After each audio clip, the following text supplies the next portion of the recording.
You're listening to the Jazz FM and Friends Late Night Show. But yeah, what do you think of like Drake's beefs? Like the main two being Pusha and Meek Mill. And Meek, yeah. I think.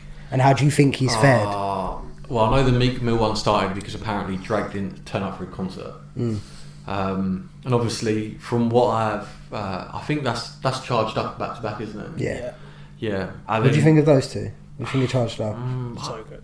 They're also Charged Up was like a softie. Yeah, I didn't think Charged Up was like. It didn't hit, but it was clever. But it was clever because he didn't. It killed him, and he was already dead when he did back to back. Yeah, that was the problem. The double tap. The bar of is this your tour or is it your girl's tour? That's when I thought, oh fuck. No.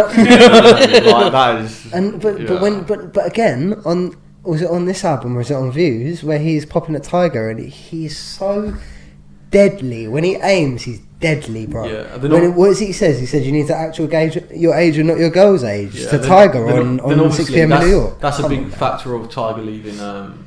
Bro, and now he's on OnlyFans. He is on OnlyFans. That's where you need to be. Yeah, you do. But yeah, I thought the Meek Mill one, and also killed him. From what it came to, apparently weren't in a good headspace, Meek Mill at the time. No, facts. So, and I know, and they're boys now. Yeah, and when they have collaborated, by the way, I fucking think those tunes back. Also, because Drake said that Meek doesn't fucking act. He's a fucking G. He's a real G, mate. He's a real G. But he is. I've been seeing recently. He's been having a lot of problems where.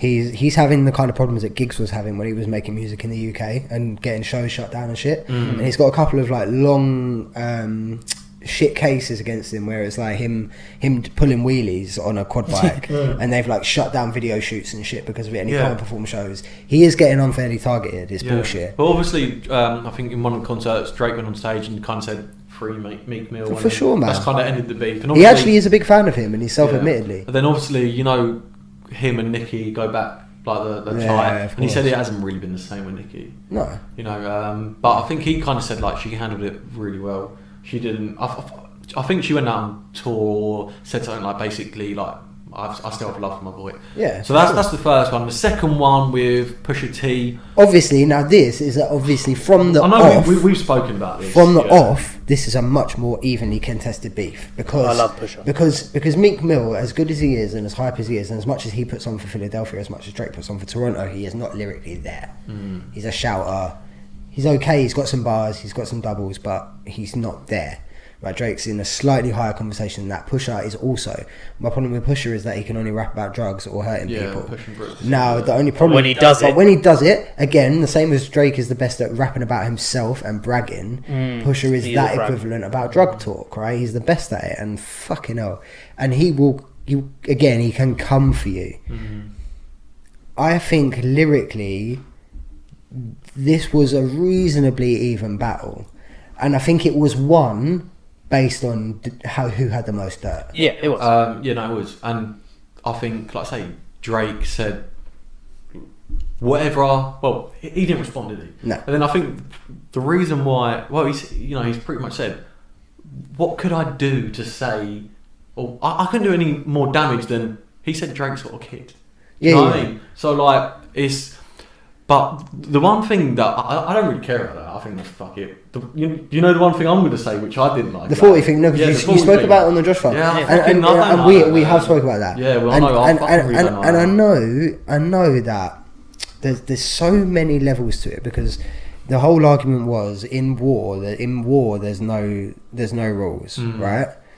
Now he's gone for the jugular. And I also know that the argument is that Drake brought up Pusha's girlfriend by name previously. Yeah. Now my problem is there's levels within levels. That's not the same thing as essentially wishing someone dead. Well, like that is that's what I don't fuck with, man. It's not. It was a step too far. However, I also understand that why the hip hop community would receive it, or some of the hip hop community would receive it as it's not too far. There's no rules. And for me, I'm on the fence with it as much as I'm on your side. And you wouldn't get that from a lot of rappers. Over your side of the fence. A lot of rappers would say that, but Pusha T is just he's come from and do you honestly want my opinion on it? And a lot of people will say, this is just because you're a Drake fan and you're not as much a Pusha T fan. I think I think genuinely Pusha T didn't want to go there, and I think Pusha T at that stage saw it as, do you know what? Drake's no matter what happens here, Drake is going to come out on top because numbers wise, I'm not going to damage him enough to stop him from becoming as big as he is going to become. But what I can do is say something so outrageous that my name will be boosted for a little while afterwards. And I feel like he just did the best he could for himself. Do you know what I think is the mad thing? So I don't know if you know about this, but obviously Drake and Kanye live down the road from each other, right? Yeah, that's right. Literally. Yeah. So then obviously Drake said, I thought it was Hills. No, Hidden Hills, right? Is that the same place? I honestly don't know my American geography. So Drake would say, like, you know, I'd go around his house, we'd record music and that, and he said that I confided in him and said about this kind of situation. Obviously Pusha T used it, and then there's always been that kind of, he felt that he wanted to recruit someone who had a hate for Drake.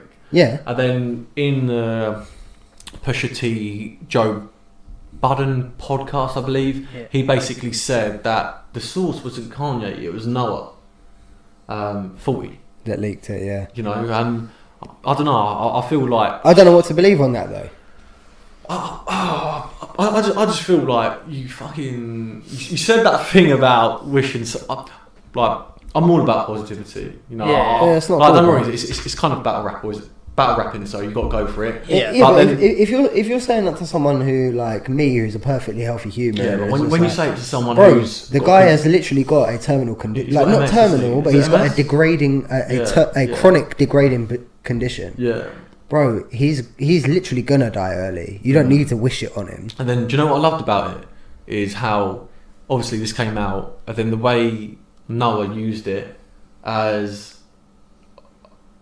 a tool to make awareness about the disease. Yeah, and in a way that helped, and I'm sure Pusha T Pusha T will be claiming off the back of that, oh, look how much it helped him. But yeah, agreed. Like, so just to touch on, I just wanted to touch on the Drake beef a little bit, because you're listening to the Gezz FM and Friends Late Night Show, the only place for hip-hop discussion and general chit-chat. Gezz was like, right, I'm going to ask you some questions on the podcast. And I was like, what? The tunes you were playing was unbelievable. For me, he's the greatest of all time for many reasons. Can you answer this on the spot? Why are you doing that to me, man? Sorry, I've lost my cool now.